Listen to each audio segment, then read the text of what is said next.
So guys trust me, मैं आपको किसी उम्मीद में नहीं रखना चाहता, लेकिन सीएम पंक को लेकर एक और अपडेट आ गई है, तो क्या करें, उसे कवर तो करना पड़ेगा ना। अब माना जा रहा है कि ये ऑलमोस्ट लॉक हो चुका है कि सीएम पंक सर्वाइवर सीरीज में आना चाहते हैं, एंड यहाँ तक कि उनके एक अपोनेंट को भी फाइनलाइज कर दिया गया है कि उनसे लड़ेगा कौन। एंड सीएम पंक फेस करने वाले हैं एक इम्प्रॉम्प्टू चैलेंज में the artist known as Shinsuke Nakamura, जो बार बार उनके फेज और बार बार उनके फिनिशिंग मूव को यूज किए जा रहे हैं। अब ये सच में एक फार-फेच स्टेटमेंट लग रहा है मुझे, लेकिन न्यूज आई थी तो मेरा हक बनता है और मेरा फर्ज बनता है कि मैं आप तक इसे पहुंचा दूं। अब ये सच होगा या नहीं, इसको तो टाइम ही बताएगा। अब बस जल्दी से सर्वाइवर सीरीज आ जाए यार, इन सब चीजों से पर्दा हट जाए और हम सबको शांति मिल जाए। सो आप देख रहे हैं रेसलमैनिक्स एंड सब्सक्राइब करना तो बनता है। Well, crown jewel is right around the corner and 2 matches यार यहाँ और ऑफिशियल कर दिए गए हैं। सबसे पहले तो जॉन सीना फेस करेंगे सोलो सिकोवा का एक ट्रेडिशनल मैच में, and now Iyo Sky versus Bianca Belair for the women's championship match. अब धीरे धीरे करके देखो, ऐसा लग रहा है जैसे मेरी सर्वाइवर सीरीज वाली प्रेडिक्शन ना सच होती जा रही है। एंड इसके बारे में मैं जरा डिटेल में बात करने वाला हूँ, डिटेल में बात करूंगा भी,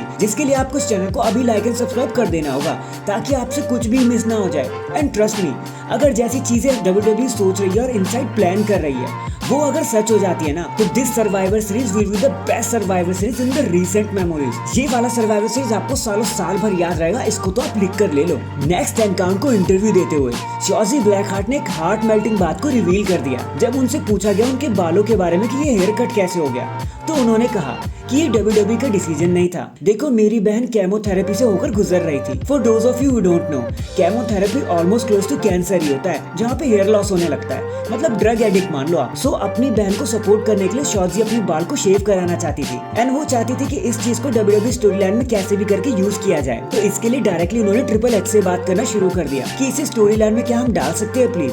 तो ट्रिपल एच ने बिना सोचे समझे हाँ कह दिया कि इसमें सोचना क्या है, इसको बिल्कुल डाल सकती है तो अच्छा लगेगा। एंड ट्रिपल एच के अप्रूवल के बाद इस चीज को स्टोरी लाइन के पार्ट में जोड़ दिया गया और इसीलिए बेली ने उनके बाल काटे बैक स्टेज में। And this is what the game is all about. Company से पहले वो स्टार्स की भी सुनना पसंद करते हैं, इसीलिए तो सब NXT में उनसे खुश रहते हैं। ऑल द बेस्ट शॉर्जी, होप आपकी सिस्टर जल्दी से ठीक हो जाएंगी। And hashtag respect the game triple H. Next raw पर चाहे जो भी होता रहे, स्मैकडाउन तो धूम मचाया जा रहा है हफ्ते दर हफ्ते, not only in viewership but in merchandise selling, demographics and even attendance में भी। देखो, लास्ट वीक जो स्मैकडाउन का शो हुआ था ना मिलवॉकी विस्कॉन्सिन में, वो स्मैकडाउन का 8th show in the row था, जिसमें 10,000 कंसेक्यूटिव फैंस आए थे उसे अटेंड करने के लिए। Which means not only SmackDown ने रॉ को पछाड़ कर रख दिया है, बल्कि हाईएस्ट रेटेड शो भी बन गया है वो इस साल का, एंड अनक्राउंड फ्लैगशिप शो भी बन गया है स्मैकडाउन। लेकिन देखते हैं स्मैकडाउन ये सक्सेस कितनी देर तक सस्टेन कर पाएगा, क्योंकि अभी तो Roman Reigns and John Cena आ रखे हैं ना। तो देखते हैं जब ये लोग ब्रेक लेंगे तो कितना ड्रॉप मिलता है स्मैकडाउन को। लेकिन फिलहाल तो स्मैकडाउन एक अनस्टॉपेबल शो बना बैठा है, फिलहाल तो वो कहीं भी रुकने नहीं वाला, कम से कम सर्वाइवर सीरीज तक। तो